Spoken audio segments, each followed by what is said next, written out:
A las 7 de la noche, 13 minutos, saludamos a nuestra analista internacional, María Teresa Aya, para comprender estos panoramas en las elecciones en Estados Unidos, luego de la renuncia a la reelección del presidente Joe Biden.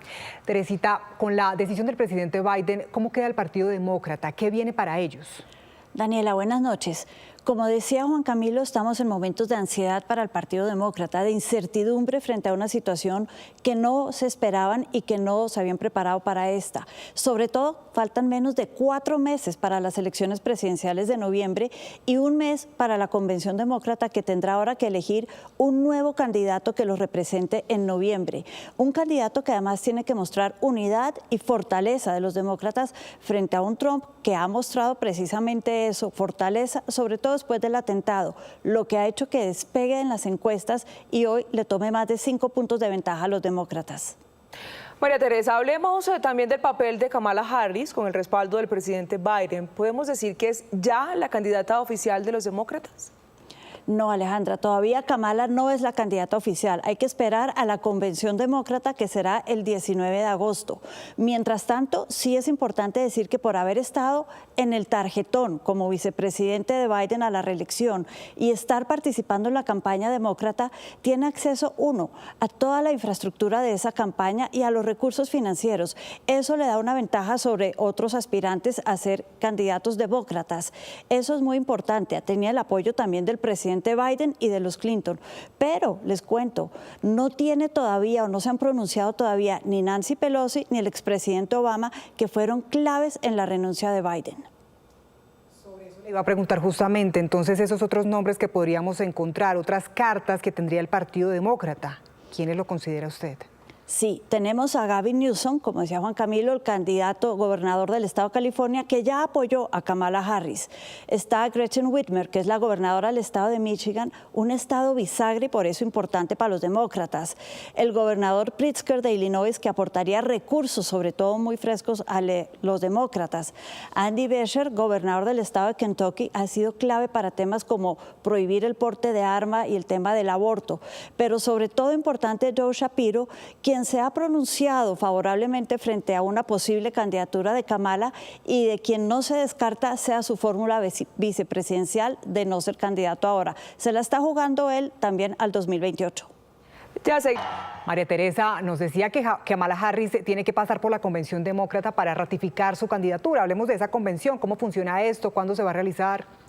Daniela, esta convención va a tener lugar el 19 de agosto, en 4 semanas, y es un momento en el que se reúnen 4.672, más de 4.000 delegados demócratas ya elegidos por cada estado, a votar entre ellos y elegir por mayoría a un nuevo candidato. En esa primera votación se necesitarían 1.968 votos a favor de un candidato. Lo que pasa es que ahí solo votan 3.933. En la segunda votación, si nadie gana la primera vez, se suman lo que llaman los más de 700 superdelegados. Estos son funcionarios públicos, expresidentes demócratas, grandes amigos de Kamala Harris. En una segunda votación, Kamala Harris tendría el apoyo grande de estos superdelegados y seguramente podría llegar a los 2.200 votos que necesita para ser candidata. Es decir, esto es como una microelección que va a haber en 4 semanas dentro de los demócratas. Ahora, para llegar a ser candidato para ese día, necesitan entrar a la convención con mínimo 300 apoyos ya certificados, máximo 600, a menos que ese límite se rompa y ya haya un consenso antes de la convención sobre un candidato. María Teresa, hablemos ahora del Partido Republicano. Ya tiene su candidato, que es el expresidente Donald Trump. Pero, ¿qué tanto le conviene a los republicanos la renuncia de Biden a la candidatura demócrata?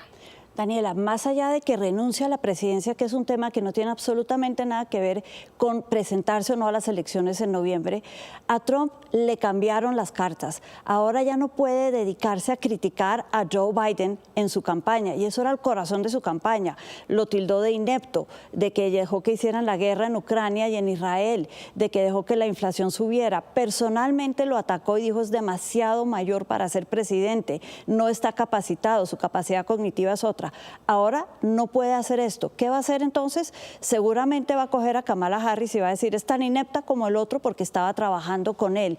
Y se va a dedicar a inflamar esa reacción de los republicanos frente a una Kamala Harris que, además de haber trabajado con Biden, va a decir es más izquierdosa, más liberal que Biden, y eso no lo podemos permitir. Va a tratar de inflamar la reacción de Estados Unidos en un país que, hay que decirlo, está ya supremamente dividido en lo político y polarizado. Pues María Teresa, como siempre es un gusto. Gracias por ayudarnos a entender el significado de esta decisión.